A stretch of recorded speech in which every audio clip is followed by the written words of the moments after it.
का sorry state अभी है, पहला इसका रीज़न क्या है? इस स्टेट से आगे बढ़ने के लिए हमें और क्या करना चाहिए? ये बहुत पहले की रिपोर्ट है कि डॉक्टर और पेशेंट रेशियो का जो होना चाहिए अनुपात वो नहीं है। पहले की रिपोर्ट। आज के दिन सिर्फ बिहार ही में नहीं, पूरे हिंदुस्तान में मेडिकल कॉलेज लगभग हर जिला में खुल रहा है।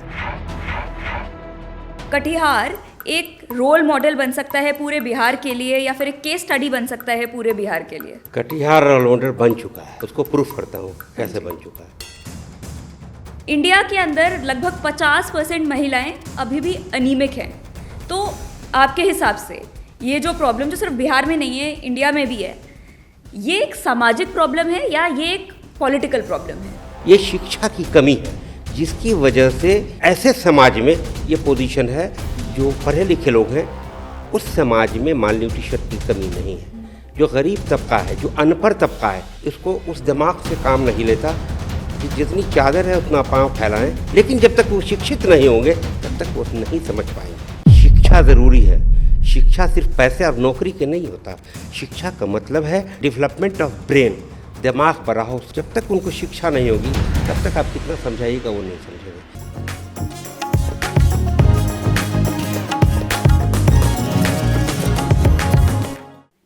बहुत कम बार हमें ऐसा मौका मिलता है कि हम अपने पॉलिटिकल लीडर से मिलें और धर्म और जाति के अलावा एक्चुअल डेवलपमेंट रिलेटेड इश्यूज़ पर बात करें। वो मौका हमें आज मिला है क्योंकि आज हम चर्चा में हैं former Rajya Sabha MP doctor Ahmad Ashfaq Karim के साथ। Just so that the audience know, doctor Ahmad Ashfaq Karim एक नेता और एक सोशल वर्कर होने के साथ साथ बिहार के कटिहार मेडिकल कॉलेज के चेयरमैन भी हैं। सीमांचल रीजन कटिहार में मेडिकल इंफ्रास्ट्रक्चर प्रमोट करने में इनकी बहुत बड़ी भूमिका रही है। Welcome doctor Karim, so nice to be in a conversation with you today. देखिए, मैं कटिहार मेडिकल कॉलेज का फाउंडर हूँ।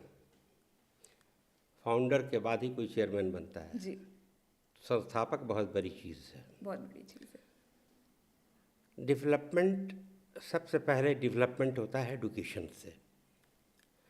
एडुकेशन के बाद इकोनॉमी से उसका डेवलपमेंट होता है। तो जब तक एडुकेशनल अपलिफ्टमेंट नहीं होगा, इकोनॉमिकल अपलिफ्टमेंट नहीं होगा। और मैंने कोशिश की कि पूरे बिहार का अपलिफ्टमेंट कैसे होगा, लेकिन नेचुरली मैं कोई सरकार में नहीं रहा और न हूँ, तो मैंने एक जगह को चुनकर काम किया और मुझे बहुत अच्छा लगा। हमारे यहाँ एक अमरनाथ सिन्हा साहब जो आरएसएस के थे, वो बीएन मंडल यूनिवर्सिटी, जिससे हमारा कटिहार मेडिकल कॉलेज की संबद्धता थी, एफिलिएट था, तो मैंने उनसे एक बार पूछा कि ये कॉलेज माइनॉरिटी का है और आप यूनिवर्सिटी के वाइस चांसलर हैं और आप आरएसएस के हैं, क्या वजह है कि आप मेरी मदद करते हैं? तो उन्होंने कहा कि अगर कोई व्यक्ति या कोई ऑर्गेनाइजेशन अगर कोई काम करता है जो पब्लिक के लिए हो, समाज के लिए हो, तो वही तो आरएसएस है। बहुत बढ़िया। तो मैंने कहा कि रियली अगर ये आरएसएस है तो मैं अप्रिशिएट करता हूँ ऐसे आरएसएस को। तो मैंने उनको देखा कि वो बड़ा सपोर्ट करते थे ऐसे लोगों को जो काम करने वाले लोग हैं, चाहे वो जिस धर्म के हों। तो डेवलपमेंट एक ऐसी चीज़ है जो किसी एक व्यक्ति के चाहने से नहीं होता, किसी पोर्शन में होगा, किसी क्षेत्र में होगा, लेकिन ये बड़ा ब्रॉड स्पेक्ट्रम है। इसके लिए कई चीज़ें हैं डेवलपमेंट के लिए। मैंने पहले कहा कि शिक्षा है, मैंने कहा इकोनॉमी है, मैंने कहा हेल्थ है, रोज़गार है, और जाहिर है इंडस्ट्री होगी तो रोज़गार होगा। एजुकेशनल इंस्टीट्यूशन या किसी तरह का भी इंस्टीट्यूशन जब खुलेगा तभी रोज़गार होंगे। और डेवलपमेंट हर व्यक्ति का जब तक नहीं होगा, किसी जगह का अपलिफ्टमेंट नहीं हो सकता है। लोग समझते हैं कि रोज़गार मिल गया तो डेवलपमेंट हो गया। हमारा कहना है कि सबसे पहले स्वस्थ रखना पड़ेगा, और स्वस्थ रखने के लिए अब जैसे हमारा इलाका सीमांचल का माल न्यूट्रिशन का शिकार है। अब बच्चे माल न्यूट्रिशन के शिकार होंगे या महिलाएं माल न्यूट्रिशन के शिकार होंगी, तो जाहिर है कि उनको वो डेवलपमेंट बहुत पीछे चला जाएगा। तो डेवलपमेंट व्यक्ति के लिए होता है, व्यक्ति का डेवलपमेंट होगा तो उस इलाके का डेवलपमेंट होता है। तो हमें ये सोचना है कि हम कैसे इसको आगे बढ़ाएं, कैसे डेवलप करें। मुझसे जो बन पाया वो हमने ट्रस्ट बनाकर उस इलाके को आगे बढ़ाने की कोशिश की। जैसे सेहत का मामला था, तो जब जहालत होती है, लोगों को अंदाज़ा नहीं होता, लोगों को पता नहीं है कि इलाज कराना भी ज़रूरी है जी। उनको अवेयर करने की एक कमेटी हमने बनाई कि आप गांव-गांव जाओ और पूरे ज़िला में अवेयर करो लोगों को, पूरे सीमांचल में अवेयर करो कि वो इलाज कराएं। और इसीलिए हमने कटिहार मेडिकल कॉलेज को बिल्कुल फ्री रखा। इलाज free, doctors free, nursing free, bed free, तीनों टाइम मरीज को खाना फ्री, सब फ्री। सारी सर्जरी, आज तकरीबन 25-30 सर्जरी होती है रोज़ाना, सब फ्री।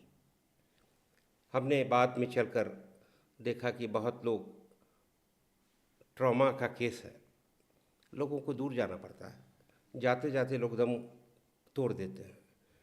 तो हमने न्यूरो सर्जरी शुरू कराई और 42,000 रुपये में न्यूरो सर्जरी शुरू कराई विथ मेडिसिन, ताकि ये सेवा हो, लोगों को ये मिल पाए। फिर कार्डियोलॉजी का मामला था, हृदय रोग विशेषज्ञ हमने रखा। लोग पेशेंट आने लगे, लोग जाते जाते दूर 300 किलोमीटर दूर, या अब कुछ पूर्णिया वगैरह में भी डेवलप किया है, लेकिन जो इंस्टीट्यूशन डेवलप कर सकता है, जो बैकअप दे सकता है, जो मेडिकल कॉलेज बैकअप दे सकता है, जो कॉरपोरेट हॉस्पिटल बैकअप दे सकता है, वो इंडिविजुअल नहीं दे सकता। तो जब से हमने शुरू किया तो बहुत सारे ऐसे लोग हैं जिनकी जानें बचीं।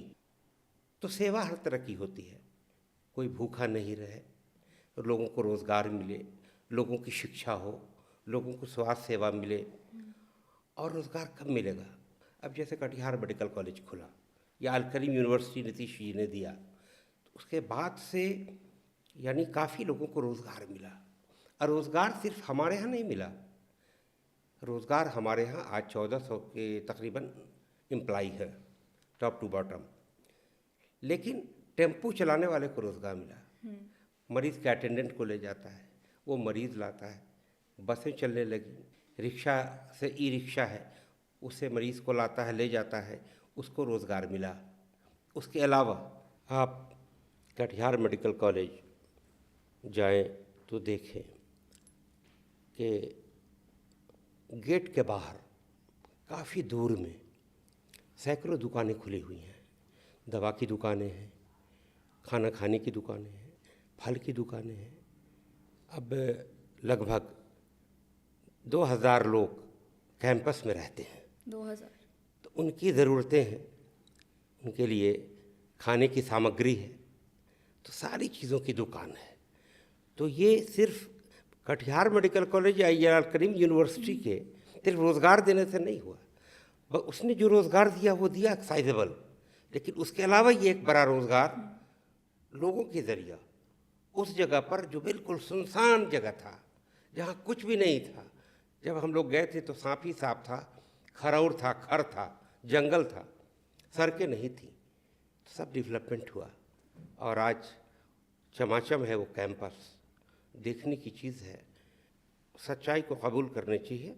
आज जो नीतीश कुमार जी ने 19 साल में जो बिहार को 2005 के बाद जब बागडोर उन्होंने संभाला, तो बिहार की हालत बहुत दयनीय थी, क्योंकि झारखंड अलग हो चुका था 2000 में। और झारखंड के अलग होने के बाद शेष बिहार जो था उसमें कुछ भी नहीं था, और जो झारखंड बना वहाँ मिनरल ही मिनरल था, मिनरल भरा हुआ था। तो जो वेल्थ वाला एरिया था वो अलग हो गया, और जहाँ कुछ भी नहीं था सिवाय खेती के, अब बेरोज़गारी के, बगैर इंडस्ट्री के वो बिहार था, वहाँ कुछ भी नहीं था। लेकिन जब 2005 में नीतीश जी ने संभाला तो बहुत डेवलपमेंट हुआ। आप देखिए मेडिकल कॉलेज पर मेडिकल कॉलेज खुलते जा रहे हैं। स्कूल की भवनें जो बदतर हालत में थीं, वहाँ के थाना जितने हैं, पुलिस स्टेशन, सबकी हालत बदतर थी, सबको सुधारने का काम किया। बहुत सी ऐसी चीज़ें होती थी उसके पहले जो नहीं होना चाहिए। लोग रात में निकल नहीं पाते थे, डरते थे। बच्चों को लोग अकेले स्कूल नहीं भेजते थे। तो 2005 के बाद एक कॉन्फिडेंस आया लोगों में। जाहिर है कुछ टैक्स का बोझ पड़ा, कोई भी अपने घर से कोई भी मुख्यमंत्री हो नहीं कर सकता, लेकिन जो टैक्स बढ़ा उस टैक्स का फ़ायदा मिला। जबकि शराब बंद करने के बाद नीतीश जी को बहुत झेलना पड़ा, क्योंकि 9,000 10,000 करोड़ उससे जो टैक्स आते थे, जो एक्साइज आते थे, वो बंद हो गए। बावजूद है कि उन्होंने संभालने का काम किया। और आज जाएं तो बिजली 24 घंटे बिजली होती है। आज जाएं तो जिस गली में जाएं सड़कें हैं, 4 लेन बन गया, अच्छी अच्छी सड़कें बन गई। और पटना राजधानी है पूरे बिहार की। कोई ऐसी जगह नहीं है जहां 5 घंटे से 6 घंटे में आप राजधानी में पहुंच जाएं। जहां 2-2 दिन लगता था, एक दिन एक रात लगता था, आज 5 घंटे में आप पहुंच जा रहे हैं उस सड़क की सहूलत की वजह से। रात में लोग चल रहे हैं आसानियों से। तो सवाल है कि डेवलपमेंट एक इंडिविजुअल बेसिस पर मुझसे हो पाया, मैंने किया। सरकार जो होती है वो बड़ा डेवलपमेंट कर सकती है। तो नीतीश कुमार जी के राज में भी बहुत बड़ा डेवलपमेंट हुआ। तो हम समझते हैं कि डेवलपमेंट तभी होगा जब सबको की ख्वाहिश होगी कि अपने अपने लेवल पर हम काम करें। और हम ये कहना चाहते हैं कि जो जिस पोजीशन में है उनको सोशल वर्क करना चाहिए। और सोशल वर्क में सबसे बड़ी चीज़ है कि जो बच्चे पढ़ने के लायक नहीं हैं उनको आप किसी तरह पढ़ाने का इंतज़ाम कीजिए, अगर उनकी ग़ुर्बत है तो। अगर बच्चे कंपटीशन क्वालिफाई करते हैं, कॉम्पीट करते हैं कहीं, उनको जो सरकार की फ़ीस है उसमें अगर इस पोजीशन में है तो आप मदद कीजिए, सबको पढ़ाने का काम कीजिए। फाउंडेशन वही है, कोई भी फाउंडेशन को नहीं देखता ये मकान है, ये कितना गहरा है अंदर, इसको नहीं देखता। ये देखता है जो ऊपर बना हुआ है। लेकिन अगर उस फाउंडेशन को आप मजबूत कर देंगे, बच्चों के एजुकेशनल इंस्टीट्यूशन को बेहतर कर दें, इंडिविजुअल्स को, बच्चे को अगर आप अच्छी शिक्षा का इंतज़ाम कर दें, तो मैं समझता हूँ खुद ब खुद ये हर राज्य आगे बढ़ जाएगा, सिर्फ बिहार ही नहीं। और जाहिर है हर राज्य बढ़ेगा तो पूरा मुल्क आगे बढ़ेगा। सर, आपने शुरुआत में एक बात करी थी कि डेवलपमेंट के काफ़ी एस्पेक्ट्स होते हैं। एजुकेशन होता है, एम्प्लॉयमेंट होता है, लेकिन सबसे पहला पड़ाव है उसका स्वास्थ्य, हेल्थ, जिसके बारे में हम अभी चर्चा करेंगे। इस व्यू के अंदर जो आपने सीमांचल में किया, कटिहार मेडिकल कॉलेज बनाकर किया, that's the contributions are very impressive. लेकिन फिर भी मेरा एक सवाल है, जब इंडिपेंडेंस के समय हर एक राज्य को शुरुआत से शुरू करना पड़ा था, उस समय बिहार सबसे पीछे था। लेकिन आज कट टू टुडे बिहार की economy is among the fastest growing economies in the country. लेकिन स्टिल ये जो बिहार में ग्रोथ हो रही है वो ग्रोथ हमें ज़्यादा हेल्थ इंफ्रास्ट्रक्चर में देखने को नहीं मिलती। आपको मैं एक एग्जांपल देती हूँ। 4-5 दिन पहले अभी CAG की रिपोर्ट आई थी जिसके हिसाब से जितनी भी की मेडिकल पोजीशंस हैं बिहार में वहाँ पर 49% वैकेंसी है। इसके अलावा WHO की रिपोर्ट के हिसाब से 1000 पेशेंट के लिए एक डॉक्टर होना चाहिए। बिहार के अंदर 2100 पेशेंट्स के लिए एक डॉक्टर है। तो given your experience, given your contributions, लेकिन अगर अभी हम देखें कि डॉक्टर्स की शॉर्टेज है, नर्सेज की शॉर्टेज है, मेडिकल इक्विपमेंट्स की शॉर्टेज है, उसके ऊपर से हॉस्पिटल बेड्स की शॉर्टेज है, तो आपके हिसाब से जो बिहार का सॉरी स्टेट अभी है, पहला इसका रीज़न क्या है? दूसरा, इस स्टेट से आगे बढ़ने के लिए हमें और क्या करना चाहिए? देखिए ये बहुत पहले की रिपोर्ट है कि डॉक्टर और पेशेंट रेशियो का जो होना चाहिए अनुपात वो नहीं है। ये पहले की रिपोर्ट है। और उस रिपोर्ट के तहत आज के दिन सिर्फ बिहार ही में नहीं, पूरे हिंदुस्तान में मेडिकल कॉलेज लगभग हर ज़िला में खुल रहा है। तो ताख़ीर से मेडिकल कॉलेज खुला तो टीचर नहीं बन पाए, तो अब टीचर बन रहे हैं। देखिए मेडिकल कॉलेज डॉक्टर पैदा करता है। कॉर्पोरेट हॉस्पिटल या नर्सिंग हॉस्पिटल में वो डॉक्टर बन कर जाता है। तो डॉक्टर बनता है, डॉक्टर बनने का कारखाना है मेडिकल कॉलेज। तो इसीलिए मेडिकल कॉलेज इतने खुलते जा रहे हैं। और मैं समझता हूँ कि पहले बहुत कम मेडिकल कॉलेज था बिहार में और देश में, तो मैं समझता हूँ उसका 8 गुना 10 गुना मेडिकल कॉलेज बनता चला जा रहा है और बन चुका है। सर, अब आपको क्या लगता है और कितने साल लगेंगे या और कितना वक्त लगेगा कि हमें वो रेशियो मिल जाए या फिर उसके हम और करीब पहुंच जाएं? देखिए, अब तो रेशियो ही मेंटेन नहीं होगा। एक वक्त ऐसा आएगा, जैसे इंजीनियर बेकार है वैसे डॉक्टर बेकार हो जाएंगे। 10 साल 15 साल में वो दिन भी आने वाला है कि डॉक्टर हर जगह अवेलेबल रहेंगे। आपको सोचना पड़ेगा कि मैं किस डॉक्टर के पास जाऊं। वो वक्त आने वाला है। सर, उम्मीद करती हूँ वो वक्त जल्दी आ जाए। सर, बिहार के मेडिकल इंफ्रास्ट्रक्चर के बारे में हमने अभी बात करी, हमने कटिहार के मेडिकल इंफ्रास्ट्रक्चर के बारे में भी बात करी। आपने कटिहार में जितनी कॉन्ट्रीब्यूशंस करी हैं, मेडिकल कॉलेज खोला है, लोगों की लाइफ बदली है, एम्प्लॉयमेंट जनरेट करी है, आपको ये लगता है कि किसी तरह कटिहार एक रोल मॉडल बन सकता है पूरे बिहार के लिए या फिर एक केस स्टडी बन सकता है पूरे बिहार के लिए? कटिहार ऑलराउंडर बन चुका है। बन चुका है। बन चुका है। मैं उसका एग्जाम्पल देता हूँ, उसको प्रूफ करता हूँ कैसे बन चुका है। देखिए, कंपटीशन्स होता है जिसको हम नीट कहते हैं। तो नीट में जितने बच्चे क्वालिफाई करते हैं पहले वो गवर्नमेंट में जाते हैं। तो गवर्नमेंट में जाने का मतलब ये होता है कि गवर्नमेंट जो मेडिकल कॉलेज चलाती है, जो अस्पताल चलाती है, वो पूरे प्रदेश के और देश के पैसे से चलाती है और प्रदेश के पैसे से चलाती है, जो टैक्स आता है। तो वहाँ बच्चे को, इंडिविजुअल को पैसा लगता है लेकिन बहुत कम लगता है। तो बच्चे जाहिर है कि पहले वहाँ जाएंगे, चाहे नया से नया मेडिकल कॉलेज क्यों नहीं हो, बिल्कुल नौविश हो, इस साल खुला है मेडिकल कॉलेज, बच्चे वहाँ जा रहे हैं। उसकी वजह यह है कि उनको पैसा नहीं देना पड़ता है। और जो प्राइवेट मेडिकल कॉलेज है उनको उस इंडिविजुअल को फीस देनी पड़ती है जो सरकार फिक्स करती है बाय ड्राफ्ट। क्योंकि सरकार का पैसा नहीं है, इसलिए उस बच्चे को जिसका एडमिशन होता है उसको देना पड़ता है। बावजूद के 720 नंबर का टेस्ट होता है, नीट होता है, और हमारे यहाँ 641 जो मार्क्स है, 641 हाईएस्ट, वहाँ से एडमिशन शुरू हुआ। अब गौर कीजिए कि ये इस बात को साबित करता है कि कटिहार मेडिकल कॉलेज का क्या स्टेटस है। हमारे पास 150 सीट है। पूरा बिहार ही नहीं, दूसरा राज्य भी फॉर्म फिलअप करता है ऑनलाइन कि काश हमको कटिहार में एडमिशन हमारा हो जाता, चाहे वो MBBS हो या पोस्ट ग्रेजुएशन हो, MDMS हो। तो हायर मार्क्स वाले जस्ट खत्म होता है सरकार का। आज 9 मेडिकल कॉलेज है प्राइवेट बिहार में। सबसे पुराना कॉलेज, नॉर्थ इंडिया का सबसे पहला प्राइवेट मेडिकल कॉलेज है कटिहार मेडिकल कॉलेज। और आज वहाँ रश है एडमिशन की। ये रश क्यों है?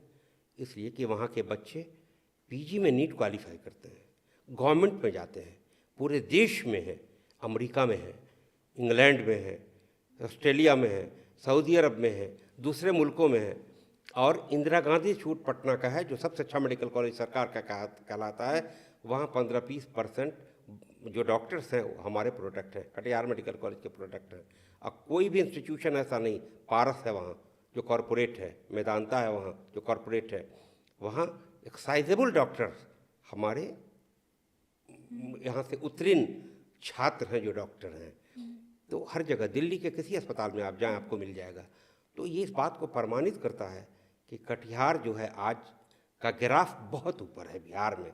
बल्कि आप दिल्ली भी जाएंगे तो लोग, अगर मेडिकल कॉलेज की बात होगी तो कहेंगे नहीं जी वो बहुत पुराना कॉलेज है, बहुत अच्छा है। एक तरीके से देखा जाए तो कटिहार मेडिकल कॉलेज सिर्फ सीमांचल रीजन को ही नहीं बल्कि पूरे बिहार को, पूरे देश को और यहाँ तक दुनिया भर को टीचर सर्व दे कर रहा रहा है, है। डॉक्टर दे रहा है, टीचर दे रहा है, डॉक्टर दे रहा है। ये बड़ी बात है। सर, एक तरीके से देखा जाए जो आपने डिस्क्राइब किया कि कटिहार मेडिकल कॉलेज से जो भी लोग निकले हैं, कतर के अंदर हैं, बिहार के बाहर भी हैं, तो देखा जाए एक तरीके से कटिहार मेडिकल कॉलेज सिर्फ सीमांचल रीजन को नहीं सर्व कर रहा, बिहार को भी सर्व कर रहा है, देश भर को भी सर्व कर रहा है और बाकी दुनिया के लिए भी कुछ कर रहा है। सर, मेरा आपसे एक और सवाल है। हमने हेल्थ के बारे में बात करी, इंफ्रास्ट्रक्चर के बारे में बात करी। मेरा जो नेक्स्ट क्वेश्चन है वो सिर्फ बिहार से रिलेटेड नहीं है, क्योंकि वो वाला जो ट्रेंड है पूरे इंडिया भर में हमने देखा है कि जब भी मेडिकल हेल्थ केयर फैसिलिटीज़ की बात आती है, महिलाओं को अक्सर हेल्थ केयर फैसिलिटीज़ का आखिरी हकदार माना जाता है।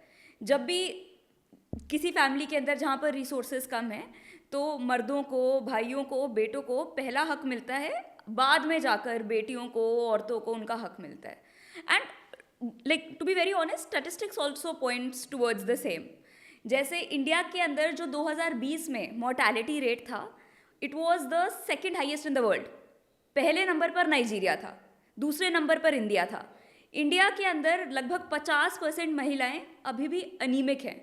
तो आपके हिसाब से ये जो प्रॉब्लम जो सिर्फ बिहार में नहीं है, इंडिया में भी है, ये एक सामाजिक प्रॉब्लम है या ये एक पॉलिटिकल प्रॉब्लम है? जहाँ तक महिलाओं के माल न्यूट्रिशन का मामला है, ये शिक्षा की कमी है जिसकी वजह से ऐसे समाज में ये पोजीशन है। जो पढ़े लिखे लोग हैं उस समाज में माल न्यूट्रिशन की कमी नहीं है। जो गरीब तबका है, जो अनपढ़ तबका है, गरीब है इसलिए कि अनपढ़ है, इसको उस दिमाग से काम नहीं लेता कि जितनी चादर है उतना पाँव फैलाएं। ये करना पड़ेगा, ये उनको ज़रूरत है अवेयर करने की, उनको बताने की, उनको समझाने की। लेकिन जब तक वो शिक्षित नहीं होंगे तब तक वो नहीं समझ पाएंगे। सर, आपने अभी पॉइंट आउट किया कि बिहार काफ़ी स्टेट से बेटर है, कि बिहार से भी कई स्टेट्स हैं जो काफ़ी गए गुजरे हैं, लेकिन कई स्टेट्स ऐसे भी हैं जो बिहार से अच्छे हैं। तो इस केस में हमें उन स्टेट से इंस्पिरेशन नहीं लेनी चाहिए। आपने एक और चीज़ पॉइंट आउट करी कि जब तक जो पिछड़ा समाज है हम उनको जाकर एजुकेट नहीं करेंगे, अवेयर नहीं करेंगे, तब तक ये जो प्रॉब्लम है वो बिहार में परसिस्ट करती रहेगी। तो इस प्रॉब्लम का क्या सोल्यूशन है? क्योंकि सरकार कितने टाइम से कोशिश कर रही है कि अवेयरनेस फैले, लेकिन फिर भी लोग उस चीज़ को अच्छे से रिसीव नहीं कर रहे हैं। तो इसका क्या सोल्यूशन होगा? देखिए, मैं आपको एक बात बताता हूँ। डॉक्टर दवा लिखते हैं मरीज़ को, और सरकारी हॉस्पिटल में मरीज़ दिखाता है या मेडिकल कॉलेज में दिखाता है। सरकार की मंशा है कि जेनरिक मेडिसिन वो लें जिस पर कम पैसे लगते हैं, लेकिन वो कन्विंस नहीं होते। वो जा कर के दुकान से वही उसी कंपोजिशन की महंगी दवा खरीदते हैं। मैंने कहा था, जब मैं एमपी था तो मैं कुछ कमेटी में हेल्थ के था, तो इस पर बात चली। तो मैंने कहा कि आपकी दुकान खुली रहती है लेकिन ग्राहक नहीं जाता है, और जो मेडिसिन की दुकान दूसरी है वहाँ गैलेक्सो की, एलएमबी की, फाइजर की, हेस्ट की वगैरह वगैरह की, वहाँ भीड़ लगी रहती है। और सेम मेडिसिन है, सेम कंपोजिशन की दवा है आपके यहाँ, लेकिन वो वहाँ वो पड़ा रहता है, दुकान खुली रहती है सिर्फ। तो पहले आपको मरीज़ को बताना होगा। जिस तरह वहाँ दुकान के लिए, दुकान का दवा बेचवाने के लिए वो खड़े रहते हैं लोग, कैसे बिकवाएं, वैसे ही यहाँ आपको भी रखना पड़ेगा और अवेयर करना पड़ेगा लोगों के, उसमें इसमें कोई फ़र्क नहीं है। तो महंगी दवा मत लो, ये सरकार फ्री दे रही है, ये लो। लेकिन उस फ्री पर वो विश्वास नहीं करते हैं, वो विश्वास करते हैं जहाँ पैसा लगता है उस पर। तो इसीलिए मैंने कहा कि दिमाग को खोलने के लिए, भेजा को बड़ा करने के लिए शिक्षा ज़रूरी है। शिक्षा सिर्फ पैसे और नौकरी के नहीं होता। शिक्षा का मतलब है डेवलपमेंट ऑफ ब्रेन, दिमाग बड़ा हो, सोच समझ हो। आज लोग समझते हैं कि वही शिक्षा हासिल करो जिससे आप बहुत कमा सकते हैं। नहीं, शिक्षा का मतलब शिक्षा है, तालीम के लिए है। तो वो जब तक उनको शिक्षा नहीं होगी तब तक आप कितना समझाइएगा वो नहीं समझेंगे। मैं देख रहा हूँ ना, पोजीशन यही है कि उसको कोई कुछ नहीं कर सकता जब तक उनको खुद शिक्षित नहीं कीजिए, उनको खुद समझ में नहीं आए, तब तक वो किसी की बात नहीं सुनेंगे। सर, ये थोड़ा सा पैराडॉक्सिकल केस नहीं लगता शिक्षा का? क्योंकि जितने भी आईएएस ऑफिसर्स हैं, आईपीएस ऑफिसर्स हैं, सबसे ज़्यादा बिहार से निकलते हैं। लेकिन फिर दूसरी तरफ एक बिल्कुल कॉन्ट्रास्टिंग इमेज दिखती है, जहाँ पर एक पूरा वर्ग है जिनके पास ऐसी शिक्षा नहीं है, और वो अपना जो इकोनॉमिक खर्चा है उस हिसाब से स्ट्रैटेजाइज नहीं कर पाते। देखिए, ये डिस्पैरिटी है, अमीरी और गरीबी की डिस्पैरिटी है। जो लोग यूपीएससी क्वालिफाई करें या जो लोग कोई ऐसा एजुकेशन हासिल करें जिससे बहुत पैसा आए, तो उनके पास पहले पढ़ाने के लिए पैसे हैं और उनके पेरेंट्स पढ़े लिखे हैं, वो समझते हैं कि इसको कैसे रास्ते पर ले चलना है कि अच्छा इंसान भी बने, इसकी अच्छी तालीम भी हो। लेकिन वो लोग जो गरीब तबका है उस पर किसी का ध्यान नहीं है। उनको उनकी शिक्षा का इंतज़ाम, और सरकार जो बनती है सही मायने में बड़े लोगों के लिए सरकार नहीं बनती है। बड़े लोग अपना काम कर लेते हैं, सरकार बनती है उन्हीं लोगों के लिए। तो सबसे जो बुनियाद है, बुनियादी ढांचा है, उसको मजबूत करना होगा। और वो बुनियादी ढांचा उनका बड़ा कमज़ोर है, जो पॉवर्टी से गुज़र रहे हैं उनका ढांचा। अब नरेंद्र मोदी जी ने, हमारे प्रधानमंत्री जी ने किया कि 5 लाख में लोगों का इलाज हो, आयुष्मान भारत। आयुष्मान एक अच्छा काम है, लेकिन उसके साथ साथ उनकी शिक्षा पर भी इस तरह से खर्च होना चाहिए। जैसे 5 लाख स्वास्थ्य पर खर्च हो रहा है, वैसे शिक्षा पर भी हर परिवार पर एक अच्छा खर्च करना चाहिए। और उसके लिए स्पेसिफिक इंस्टीट्यूशन बनाना चाहिए, बुनियाद फाउंडेशन, अच्छा ऐसा स्कूल हो, बल्कि उस सोसाइटी में रहें ताकि वो आगे बढ़ सकें। जब तक सारे लोग खुशहाल नहीं होंगे, सारे लोग शिक्षित नहीं होंगे, सारे लोग स्वस्थ नहीं होंगे, तब तक ये मुल्क तरक्की याफ्ता मुल्क या नहीं कहा जा सकता है। तरक्की याफ्ता मुल्क तभी कहा जाएगा कि एक क्यारी में गुलाब भी है, वो भी खुशबू से महके, चमेली भी रहे, गेंदा भी रहे, जूही भी रहे, गुले दाऊदी भी रहे, सारे फूल हों और सब फूल हों, तभी ये वो क्यारी अच्छी लगती है। सर, 2005 के बाद से आपको लगता है कि बिहार अब इस राह पर चल रहा है कि लोगों के अंदर अवेयरनेस और एजुकेशन आए और वो डिस्पैरिटी ख़त्म हो? बहुत बढ़ा है। पहले बच्चे स्कूल नहीं जाते थे डर से, अब बच्चे स्कूल डर से? जाते हैं। एक डर था 2005 के पहले, उस पर मत जाइए, बहुत डर था, लोग निकलते नहीं थे, महंगी गाड़ियाँ लेकर लोग नहीं निकल पाते थे, बहुत सा था। वो सब कंट्रोल हुआ नीतीश जी के राज में, लेकिन उन्होंने कोशिश किया काफ़ी। देखिए, एक चीज़ है, अलग अलग प्रोजेक्ट बनाकर हर मामले में, जैसे पानी का मामला हो, खेती का मामला हो, महिलाओं का मामला हो, ये अलग अलग युवा पीढ़ी का मामला हो, अलग अलग पॉलिसी बनाकर, अलग अलग ऑर्गेनाइजेशन बनाकर उन्होंने काम किया। और बिहार सही मायने में बहुत आगे बढ़ा है। शिक्षा के क्षेत्र में भी बढ़ा, स्वास्थ्य के क्षेत्र में बढ़ा। पहले डॉक्टर, आज के दिन में आप जब भी जाएं तो डॉक्टर आपको मिलेंगे, अगर 10 हैं तो 5 ज़रूर मिल जाएंगे, 2-3 ज़रूर मिल जाएंगे। पहले सारा स्वास्थ्य केंद्र बंद पड़ा रहता था, और हॉस्पिटल में पहले के राज्य में कुत्ते बैठे रहते थे बेड पे। आज कम से कम मरीज़ का इलाज हो रहा है। और कोरोना आया, बहुत कुछ हुआ बिहार में, अच्छा इलाज हुआ लोगों का। और केंद्र सरकार ने भी एम्स खोला, तकरीबन कई राज्यों में खोल दिया है, वहाँ भी खोलने का काम किया, उससे भी बहुत बड़ा फ़ायदा हुआ। कॉरपोरेट हॉस्पिटल है, वो भी बहुत बड़ा काम हुआ। तो एक चीज़ हम देखते हैं कि सरकार भी कर रही है, प्राइवेट लोग भी कर रहे हैं। और प्राइवेट लोग जो इंस्टीट्यूशन हो या हेल्थ केयर का मामला हो या अस्पताल हो, वो कर रहे हैं, वो भी सरकार को सपोर्ट कर रहे हैं। हो सकता है सरकार सबों को सेवा नहीं दे पाती है, तो प्राइवेट सेक्टर में भी जो लोग सेवा देते हैं वो भी बड़े धन्यवाद के पात्र हैं कि वो भी ये काम, बड़ा काम कर रहे हैं, चाहे शिक्षा के क्षेत्र में हो या स्वास्थ्य के क्षेत्र में हो। कहने का मतलब आगे का रास्ता बहुत लंबा है, लेकिन फिर भी हमने काफ़ी रास्ता कवर कर लिया है। सर, एक और क्वेश्चन है मेरा, आखिरी ही सवाल है कि आज के सिनेरियो में, चाहे आप इसे जेनजी कल्चर कहें या फिर आप बढ़ती अवेयरनेस कहें, मेंटल हेल्थ का एक टॉपिक, मानसिक स्वास्थ्य का टॉपिक काफ़ी मेन स्ट्रीम होता जा रहा है। तो आपके हिसाब से इस टॉपिक को और इम्पोर्टेंस हम कैसे दे सकते हैं? क्या करना चाहिए? देखिए, पहले मुझे याद है बचपन में क्या 20-25 साल पहले भी संयुक्त परिवार हुआ करता था, और संयुक्त परिवार में यह अधिकार था, चचा को, चाची को यह अधिकार था कि वो भतीजे को एक झांपड़ लगा सकता था, लगा सकती थी। तुम खाना क्यों नहीं खाया अकबर जी? तुम स्कूल क्यों नहीं गए? आज शादी होते ही नया जनरेशन अलग पकड़ लेता है, तो वो फैमिली में कोई समझाने वाला नहीं रह गया, वो अकेले हैं माँ बाप। तो जो उनको संस्कार मिलना चाहिए था, बाबा का, दादा का, पिता का, फूफा का, फूआ का, मौसी का, मौसा का, ये संस्कार नहीं मिल पाता है। आज के दिन में कोई संस्कार देने वाला नहीं है। और साहब बाबूजी चले गए, फादर चले गए इसको अपने सर्विस पे, नौकरी पर, अपनी मुलाजमत पर, अपने काम पर। माँ भी आज पढ़ लिख रही हैं, वो भी अपने काम में चली गई। बच्चे को मोबाइल थमा दिया, बच्चा है मोबाइल में लगा हुआ है। सवाल यह है कि अब आपके पास वक्त नहीं है बच्चों को वक्त देने का, और जब वक्त आप नहीं देंगे तो यही हालत होगा जो आज हो रहा है। तो कहने का मतलब ये है, जैसे जैसे परिवार छोटे होते जा रहे हैं वैसे वैसे मानसिक हालत और या फिर मानसिक बीमारियां और बढ़ती जा रही हैं।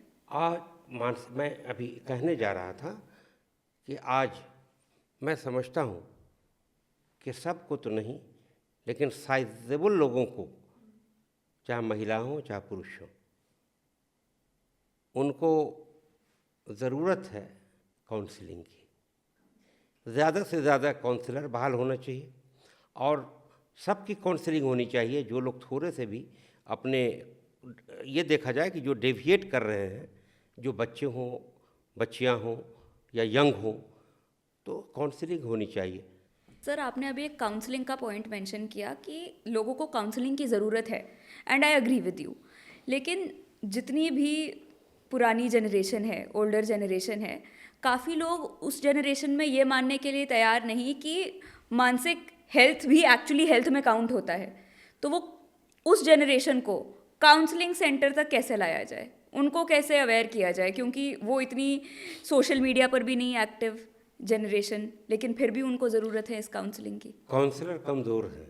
काउंसलर कमज़ोर है। काउंसलर कमज़ोर हैं। देखिए, काउंसलर का मतलब प्रोफेशनल ही नहीं होता। जो घर के लोग हैं वो भी काउंसलिंग कर सकते हैं। उसके बाद जब वो रास्ते पे आ जाएं, आप कैसे समझाते हैं, आप निगेटिव वे में कहते हैं या पॉजिटिव वे में समझाते हैं, ये बेईमानी रखता है। आप किस तरह से घर के लोगों को आप बात कहते हैं, कैसे समझाते हैं, कैसे उसको, अगर हम कहें कि उसको हम नहीं कहें कि वो काउंसलर हैं, लेकिन तरीक़ा है बात करने का। अगर एग्रेसिव इसमें आप हुकूमत करेंगे तो आज के दिन में, आज के नया जनरेशन घर के लोगों का भी हुकूमत मानने को तैयार नहीं है, उसको भी प्यार से ही कहना होगा। उसके बाद जब वो रास्ते पर आ जाएं, तब आप काउंसलर से काउंसलिंग करवाइए। बहुत जगह खुला हुआ है, ऐसा नहीं है, मैंने देखा है। तो ये कहना कि बूढ़े नहीं मानने को तैयार हैं, आप बूढ़े को किस तरह समझाते हैं? आपको समय कहाँ है कि बूढ़े के पास बैठिए? बेटा बहुत पढ़ा लिखा हो गया है, बेटा नौकरी पर जा रहा है, बेटा कमा रहा है, बाप कहीं है, वक्त कहाँ है बेटी को? बाप ने बहुत अच्छा बना दिया उसको, लेकिन उस बेचारे के पास वक्त कहाँ है कि बाबूजी के पास अपने बैठे, अपने अब्बा जान के पास बैठे, अपने पिता के पास बैठे, उसका हाल चाल पूछे। ये वक्त कहाँ है? ये बाप को वक्त था बेटे को वक्त देने का, लेकिन बेटे को वक्त नहीं है फादर को वक्त देने का। ये बड़ी कमियां हैं, इसलिए बड़े बुजुर्गों की यह हालत है। I really value your opinion on the topic, sir. We had a really good discussion today. Thank you so much. मैं उम्मीद करती हूँ कि ये डिस्कशन बिहार के लोगों तक, बिहार की जनता तक, युवा पीढ़ी तक, हर इंसान तक पहुँचे एंड उनको आपकी कॉन्ट्रीब्यूशंस के बारे में पता चले। Thank you so much sir, thank you so much for your time. मैं आप सबों का शुक्रिया इसलिए अदा करता हूँ कि आप लोगों ने बहुत वक्त दिया और मेरी बातों को आप अपने ज़रिया जनता तक पहुँचाने का काम करने के लिए आप उत्सुक हैं, जिसके लिए बहुत बहुत धन्यवाद।